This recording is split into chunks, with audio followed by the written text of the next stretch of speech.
Hi, Paul. Thank you for joining me this afternoon. I'm very excited to be talking with you about your novella, The Clay Urn. And the first question that I have for you is um, because one of the things that I think is really interesting about this book is that it is written in a time and a place and a circumstance that we normally don't see in literature. And I am really interested in what the inspiration was behind this story. Thank you very much, Erin, for offering to come on today to interview me. Um, so the Clay Urn was written about 4 years ago, but it is written about a time and place in Israel when I lived there. I graduated university in 1984 and here in the States. And then I moved to Israel. My degree was in the history of the Middle East and the Arab-Israeli conflict. And I am Jewish. So when I went there, I became a citizen, which one can do through the law of return. And after about a year in the country, being that I was a citizen, I was drafted into the military. I knew that that was the course that I would be taking, so it wasn't a shock. But I will say, a kid who grew up in Livingston, New Jersey, suburban neighborhood, to go from that to university in New Orleans, and then to Israel, and then a year later to the military. Was quite a jolt. However, in retrospect, 30 years later, I realized that that jolt also probably enabled me to see the inside of the society, the inside of the conflict, but from a half a step removed. So my sensibility is an American suburban kid, and I'm looking in and I'm on the inside of this conflict, and I did study it. So I had a pretty good background about the Arab-Israeli conflict and Israeli society, but I think that enabled me to have some pretty good insight. Yeah, so you have this interesting perspective that many people don't have on that conflict. And speaking of perspective, since this is a fictionalized account of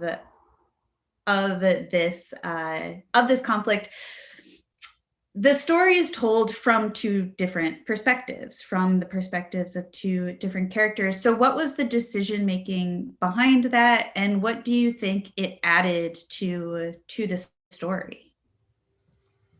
So that's a great question, because it's actually never been asked. I've done a lot of readings over the last year. It was actually the book came out in end of March 2020. But it's the first time that anyone's asked me about the two characters, and I guess the reason was that I needed to have one character sort of go from the beginning to the end, but I also knew that one character, unfortunately, was not going to make it to the end, and yet that character, for me as a writer, is a crucial part of this story. So, not having a lot of experience in writing novels prior to that, um, I guess I didn't have the rules set out for me, and maybe that's a good thing. You know, I just went with having two characters as the main, or two people as the main character. And I also feel that even though one of the main characters, Ilana, doesn't make it to the end of the book, I think that her spirit and her essence is there right to the very end, and probably will live with the other character for the rest of his life. And I'm pretty convinced of that. This is based on a true story. All of the events are based on true stories, except it is fiction, so I get to have that that freedom that I needed to sort of develop the characters the way I wanted to. But the tragic bus accident, I was there, and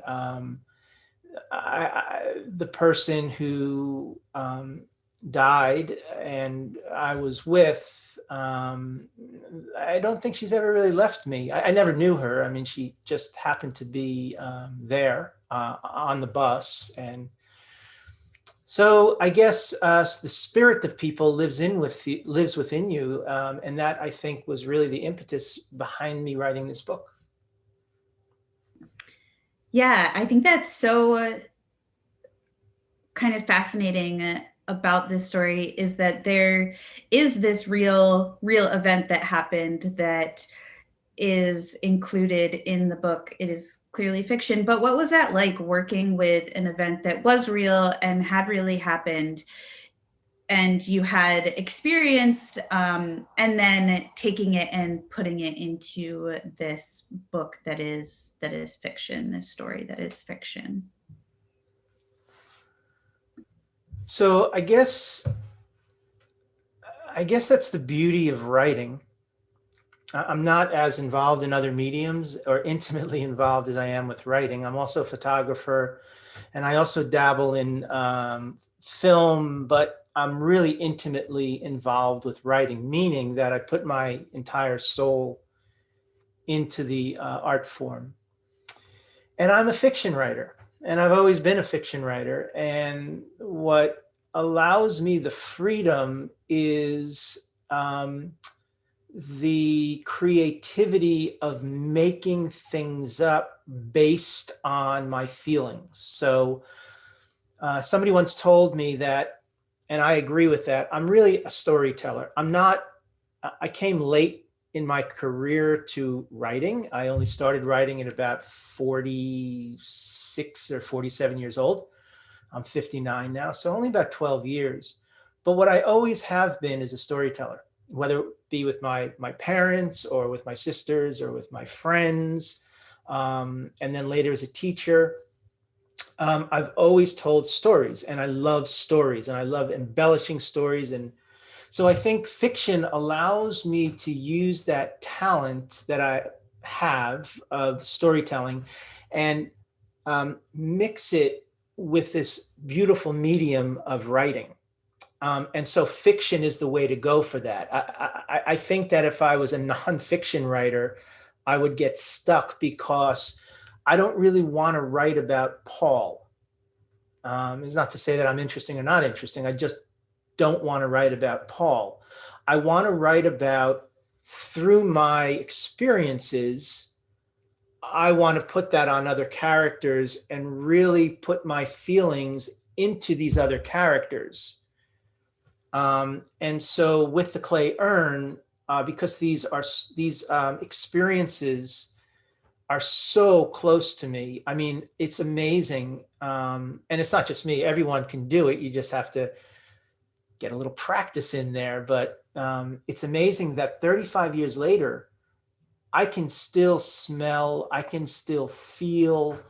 I remember what a Jeep felt like, going over a certain part of land. It is so ingrained that to write about it, that was easy. The difficult part is the arc of the story. Telling a story is one thing. Creating a fiction novel or novella with an arc that's interesting for readers, that is a whole nother thing. I love that you brought up this idea of feeling the land. You can still feel the land, because as I was reading this book, I felt like one of the characters was also the landscape of the setting, and all of that really was like one of the characters. And I'm interested if that was intentional or if that just came out, and like what why you think that might have been such like a big part of this story. So first of all, when I lived in Israel, I after I finished my initial military service, which was quite grueling because it was at the opening days of the first Intifada. And again, in the book, it really describes that conflicted narrative between the government and the soldiers, the Palestinians, the Israelis. It was really complicated. And a popular uprising is a really difficult thing to get thrown into because I was trained as a soldier, not as a policeman. And when you cross those lines, it gets really crazy. I mean, here in America, we went through it last year in 2020, and it's a really gray area. When a soldier is called into police or. So that was the first thing. But getting back to your question about the land, after I finished my initial service before my reserve, which was the next 8 years, I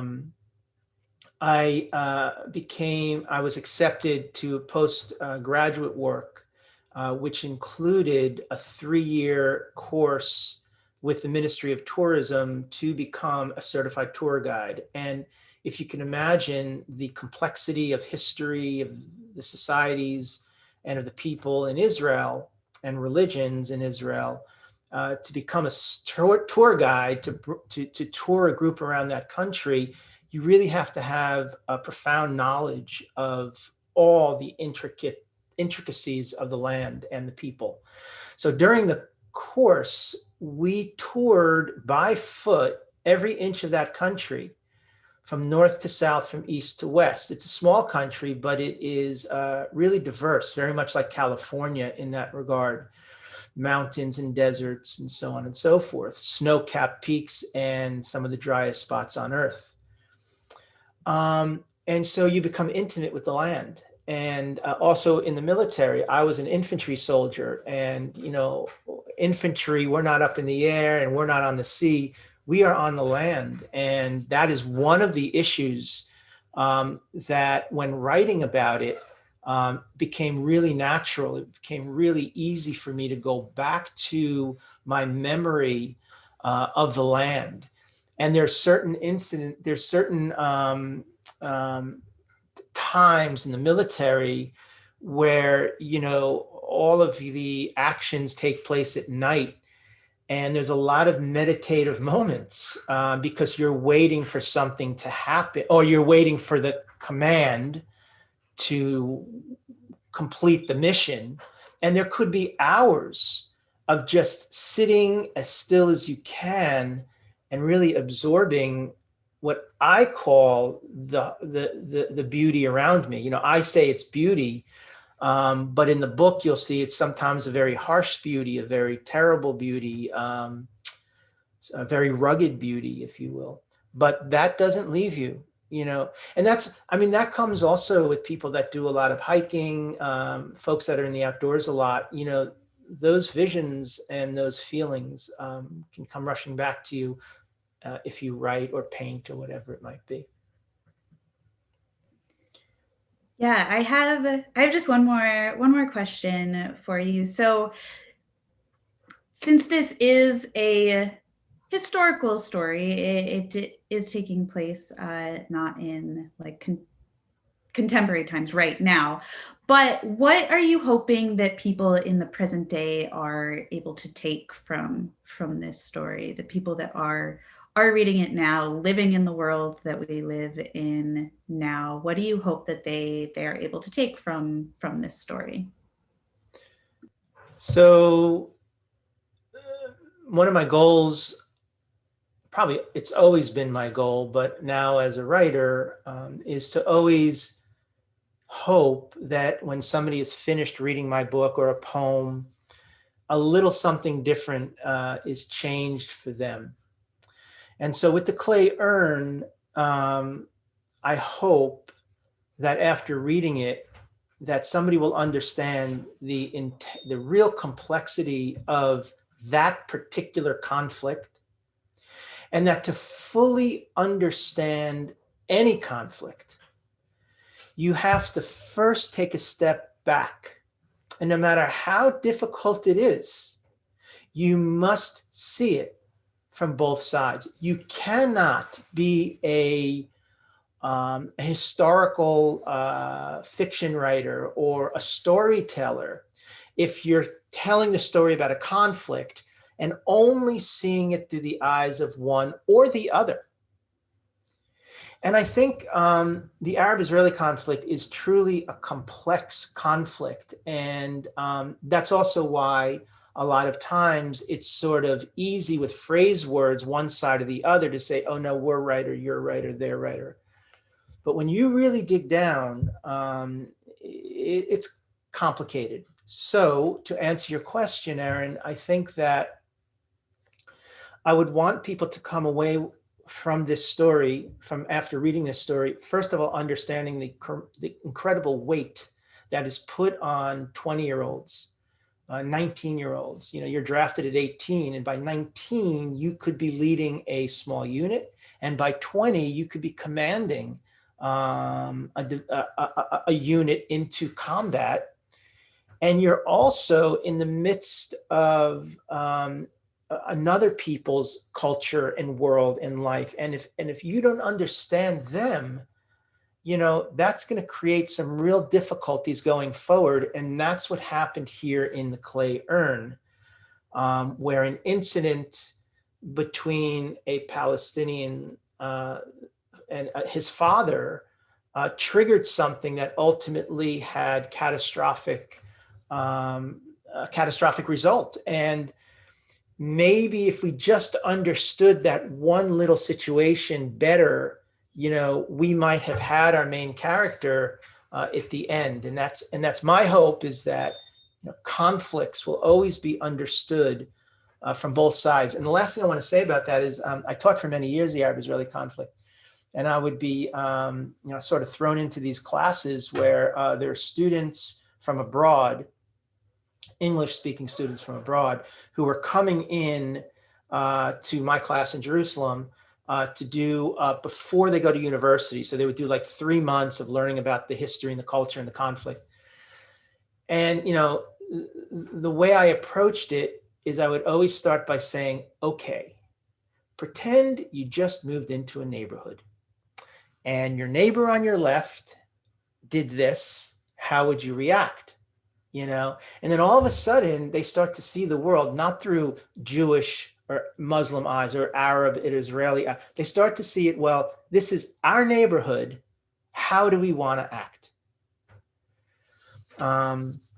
So that's what I want people to come away with when they read this, that in order to fully and truly understand any conflict, big or small, we must see it through the eyes of both peoples involved. And I think that's a great thing for a story. It is still a great story, a great fiction novella, yet it does have this much like deeper element that we can take from it, and it gives kind of a human face to this conflict that many people have only heard buzzwords about. So yeah, great. Well, thank you so much, Paul, for talking with me. It was really awesome to hear a lot more about just kind of your thinking of it and how you went through this process of creating this story. So thank you so much for taking the time to talk with me. Thank you very much, Erin. All right, bye.